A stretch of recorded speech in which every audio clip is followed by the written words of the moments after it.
Esse ficou muito pequenininho, né? E aí, gente, eu trago o referencial teórico que me norteia nas minhas discussões.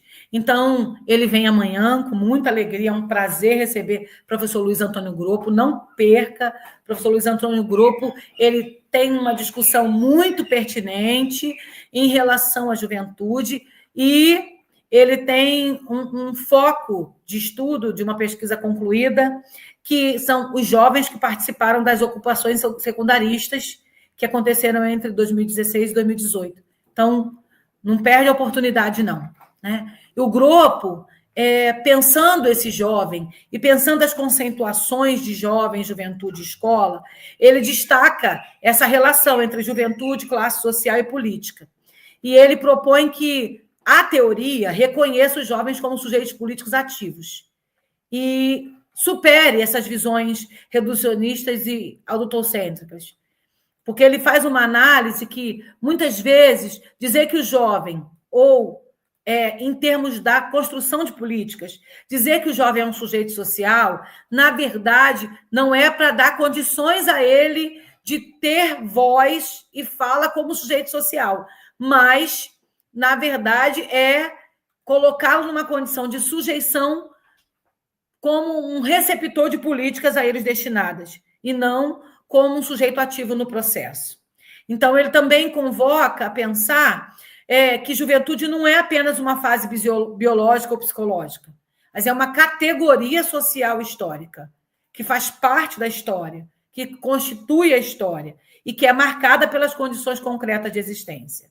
Ele também enfatiza que a juventude é vivida trazendo esses marcadores, né, que é a questão da classe, gênero, raça e território. Território aqui não como lugar ou região, mas território como condição de apropriação de culturas e de histórias e de construção subjetiva dentro dos contextos onde esse jovem está inserido. Também ele ressalta a importância de discutir classe social e desigualdade, né? Pensando nessa estrutura de classes da nossa sociedade. E, dentro dessa estrutura, ressalta que o jovem das classes populares é preciso ser visto como alguém que vive experiências distintas dos jovens das classes médias, inclusive e especialmente nos acessos à educação, à cultura e à participação política. Também ele provoca de que a gente precisa pensar esse binômio juventude política, pensando sempre de que é preciso superar a ideia de que os jovens são alienados ou desinteressados pela política, e de que a gente tem que ter uma visão, uma concepção ampliada de política, que não apenas olhe para a política como esse processo de jogo de poderes de governo, mas também como ação do sujeito em direção a um objetivo comum. Então, ele vai falar das ocupações, dos protestos, da arte de rua, dos coletivos, e entre outros, que são também atos políticos de movimentação na constituição da história, o que nos remete a Paulo Freire.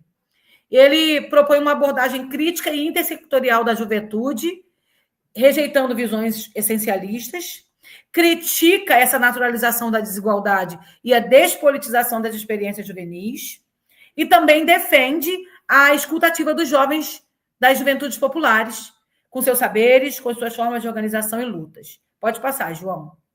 Outros autores que me acompanham nas minhas análises, nas minhas leituras da juventude, são o Juarez Dairel, como eu já disse, o Carrano. O Dairel, o Carrano, ele faz esse estudo do jovem dentro e fora da escola, e ele analisa, né, as tensões e as negociações entre os jovens e a escola, trazendo as questões conflituosas e também pontuando que o jovem reconhece a importância da escola como espaço de socialização e construção de futuro. Ele vai enfatizar, né, esse olhar do jovem como sujeito ativo. A palavra protagonista aqui, ela não é usada no sentido de alguém que ocupa o palco apenas por um período, porque a gente sabe que dentro da teoria do teatro e da arte, o protagonista é aquele que está no centro da cena, mas que é uma cena que se esvai, é uma cena que é fluida.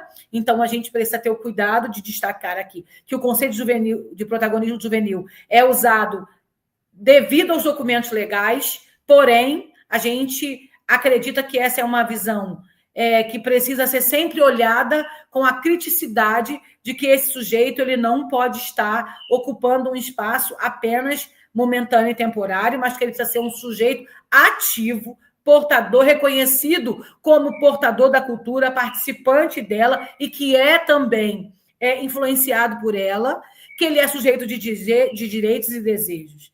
Ele desafia a visão de escola como mera transmissora de conhecimento e a dos jovens como sujeito problema, e para isso ele convoca as escolas a considerar as culturas juvenis e suas expressões, seja no modo de vestir, de falar, de escutar música, de escolher música, e dentro disso construir uma relação dialógica com os estudantes, e também pontua a necessidade de escuta, de participação, né? Que a escola precisa se abrir para essa escuta, para essa participação e para esse reconhecimento da juventude em suas diversidades sociais, étnicas e territoriais.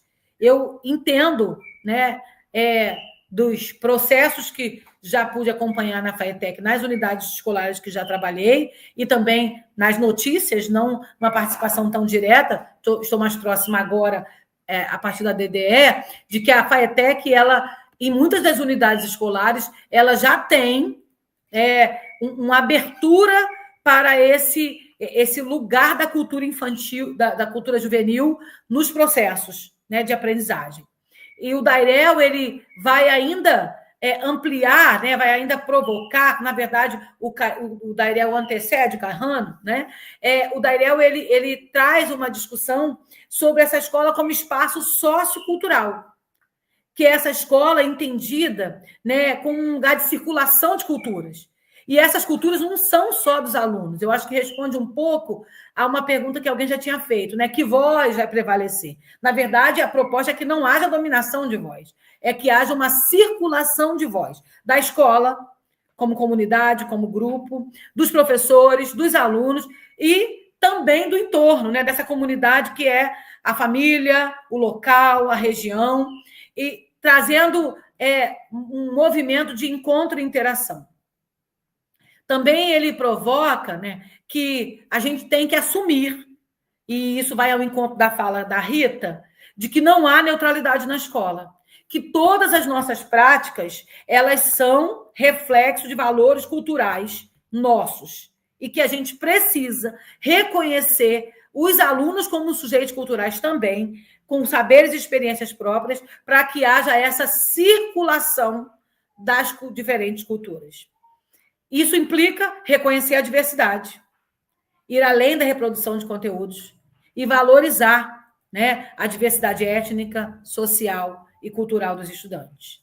E nessa movimentação, a gente vai ao encontro da comunidade e percebe também, né, essa necessidade de troca de saberes acadêmicos e populares na escuta desse grupo. O que o Carrano e o Dairel têm em comum e que nos ajuda na discussão de hoje? De que a escola precisa ser mais aberta à escuta, à diversidade e à cultura dos alunos. Ela precisa entender que a necessidade de rejeitar essa concepção da juventude como passiva ou como problemática. Ou são passivos ou são problemas. Essa dualidade não pode existir. Também eles propõem que haja uma transformação na forma de relacionar-se com os sujeitos. Eles propõem que seja, de fato, construída uma relação onde os sujeitos todos envolvidos sejam reconhecidos como agentes de culturas e de direitos. Professores, alunos, comunidade, escola como um todo. E trazem também a importância de práticas pedagógicas contextualizadas, dialógicas e inclusivas. Eu também convido para essa conversa teórica a Regina Novaes, né, pode passar, João, que é uma antropóloga, como eu já disse no início, que traz estudos muito pertinentes, né, com essas questões, né, porque Regina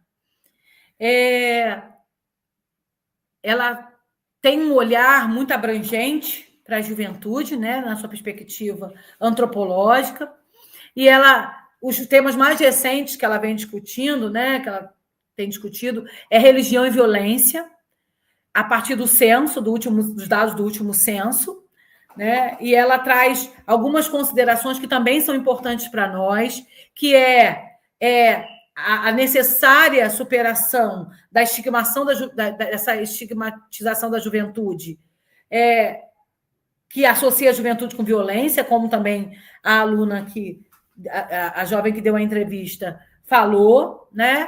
Essa associação, principalmente na mídia e na política, que acabam reforçando estigmas em relação ao jovem. Ela também traz a necessidade de pensar a violência como fenômeno social complexo. Hoje a gente percebe uma emergência, né? Vem emergindo com muita intensidade algumas posturas violentas, como resquícios de músicas e de séries e de jogos que os jovens vêm adotando, e aí isso também implica olhar para nós, enquanto escola, o quanto a escola tem para contrapor a essa cultura de violência.